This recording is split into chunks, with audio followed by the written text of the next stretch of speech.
got really depressed because I was on steroids and they made me really anxious. And I went through a lot of like real depression and real, not wanting to be alive and wanting to just give up on everything because life was so miserable for me. I went through 3 rounds of chemotherapy. It's a really aggressive cancer, and there's like less than 200 documented cases.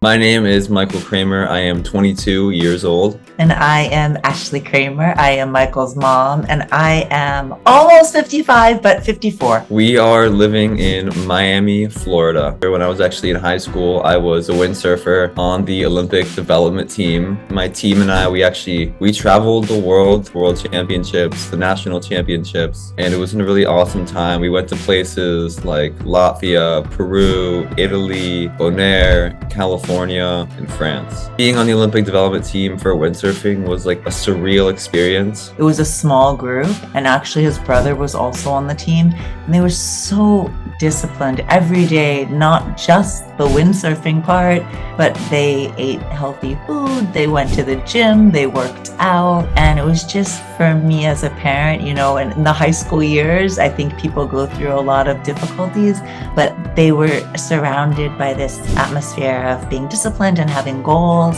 And they were just such good teenagers. When the COVID lockdown hit us pretty hard for a few weeks and actually for a few months, I started to feel really tired. At first, we thought that I was maybe like anemic. We didn't really know what was going on. I also thought that maybe I was just a little sad and down because we weren't doing the same activities we were doing before we were home. But then eventually I started to develop really bad like night sweats, and then it became fevers. And ultimately it led us to go to our family pediatrician because we trusted her. At the time it was still COVID. So I went and did some blood work with her because I was diagnosed with lymphoma. It was actually a rare case of lymphoma known as hepatosplenic T-cell lymphoma, which is a really rare and aggressive form of cancer that actually attacks the liver and the spleen. It's a blood cancer, and we were really shocked at the time because when I was 14 years old, about to turn 15, I lost my father to cancer, and it was a lymphoma as well. And we don't even really know the reason why that happened, but it was just a complete shock to us. It's a really aggressive cancer, and there's like less than 200 documented cases. The doctors told us don't Google it because actually if you do Google it, you realize it's about an 8-month prognosis. What treatment looked like for me in the beginning was just standard like chemotherapy. I went through 3 rounds of chemotherapy, and actually I said standard, but it was actually not standard. It was very aggressive.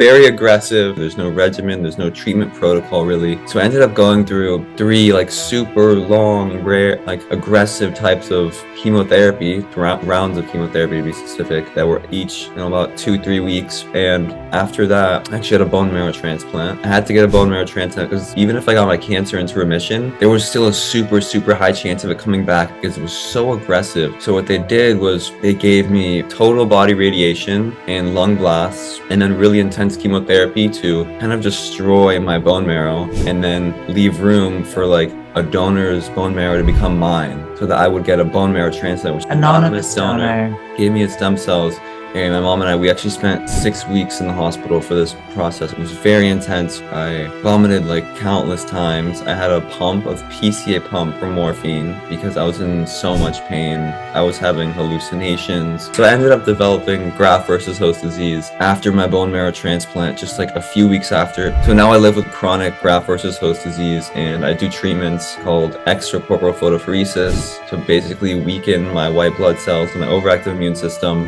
And I take immunosuppressants as well. It's a really complicated thing living with chronic graft versus host disease. It feels like I went through cancer just to get another disease, but it's not as bad as cancer. You can live with it long term, and it's something that I'm grateful for in a way because it's shown me that I'm still alive. And even though it's really hard still, and I wish I didn't have to deal with it, and there's a lot of people out there who would really want to be in my position who didn't get the chance to make it through a transplant or a cancer diagnosis. All of this has impacted my mental health greatly. I did not really have time time to process much of it. And it kind of hit me, I'd say a few months after, and got really, really depressed because I was on steroids and they made me really, really anxious. And I went through a lot of like real depression and real, not wanting to be alive and wanting to just give up on everything because life was so miserable for me. It was so hard. And thankfully my mom, my therapist, my team, and everyone around me like really got me through that time. And I really had to find ways to just cope. And I still to this day have to deal with graft-versus-host disease. I go to therapy, I see a therapist probably every few weeks. I do a lot of things that I would have never tried because my old coping mechanisms were more like I would go to the gym, I would go surfing, I would go outside. But with my disease, I really can't do the same things anymore. He leads a group,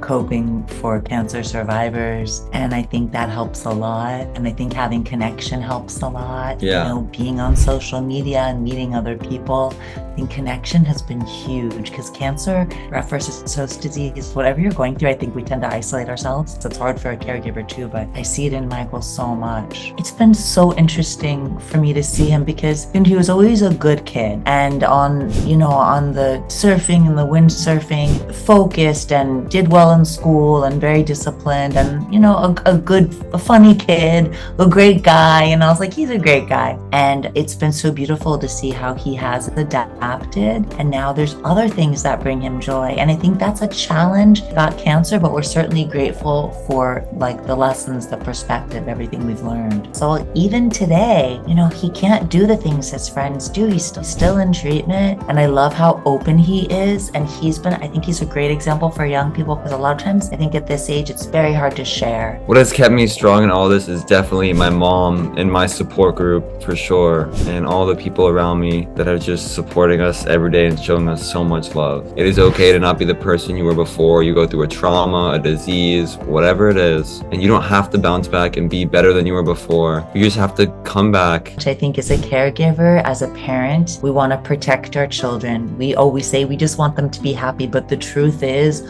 when they go through the hardest things, that's when they learn the most and grow the most and become these beautiful human beings. I think it's really important to take the focus off yourself sometimes and put it on to other people, because at the end of the day, yes, it's your life, but it's also what you do with your life and how you decide to help other people is really important to how you decide to help yourself. Because if you give somebody advice, you should take that advice yourself also.